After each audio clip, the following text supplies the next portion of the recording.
LPG, Aadhaar card, తెల్ల ration card ఉన్నవారు దీపం 2 పథకానికి అర్హులని విశాఖపట్నం జిల్లా జాయింట్ కలెక్టర్ మయూర్ అశోక్ అన్నారు.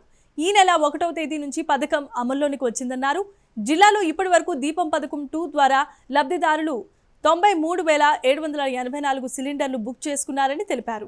37,385 సిలిండర్లకు 2.97 కోట్లు నగదు లబ్ధిదారుల అకౌంట్లో జమ చేశామన్నారు.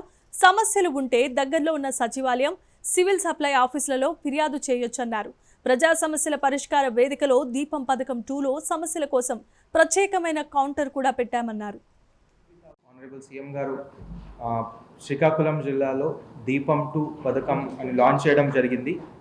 ఈ పథకం కింద సంవత్సరికి 3 చెప్పిన ఉచితంగా ఈ గ్యాస్ సిలిండర్ బెనిఫిషరీస్కి ఇవ్వడం జరుగుతున్నాయి.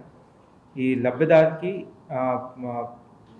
యాక్టివ్ గ్యాస్ కనెక్షన్ అంటే అర్హతలలో లబ్ధిదారులు యాక్టివ్ గ్యాస్ కనెక్షన్ ఉంటే, తర్వాత ఆధార్ కార్డు ఉంటే, రైస్ కార్డు ఉంటే, ఈ 3 అర్హతలు ఉంటే లబ్ధిదారులకి ఉచితంగా గ్యాస్ సిలిండర్ డెలివరీ చేయడం జరుగుతుంది. దీంట్లో ప్రొసీజర్ అయితే అంతకుముందు కూడా ఏదైతే వాళ్ళు ఆన్లైన్ ద్వారా బుకింగ్ చేసేవాళ్ళు సేమ్ బుకింగ్ మెథడ్ ఫాలో చేస్తూ ఫస్ట్ నుంచి స్టార్ట్ అయింది. ఇప్పుడు టోటల్ చెప్తున్నాను 93,784 సిలిండర్స్ బుక్ అయ్యాయి. దాంట్లో 54,011 cylinder as of now deliver అయింది.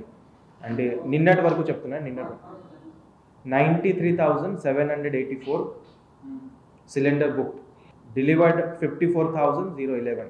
అంటే అన్నీ కలిపి ఉన్నాయి. కొంతమంది దగ్గర రైస్ కార్డు ఉండవు, so they may not be eligible. ఇది మొత్తం నంబర్ ఉంది. తర్వాత ఏదైతే బెనిఫిషరీస్ ఉంటారో దీంట్లో సబ్సిడీ ట్రిగర్ అయినవి 37,385. అంటే డెలివర్ అయిన తర్వాతనే సబ్సిడీ వస్తుంది. దాదాపు 2,97,000 2,97 lakh అంటే అబౌట్ 3 crore వరకు వాళ్ళకి అమౌంట్ అకౌంట్లో వెళ్ళిపోయింది.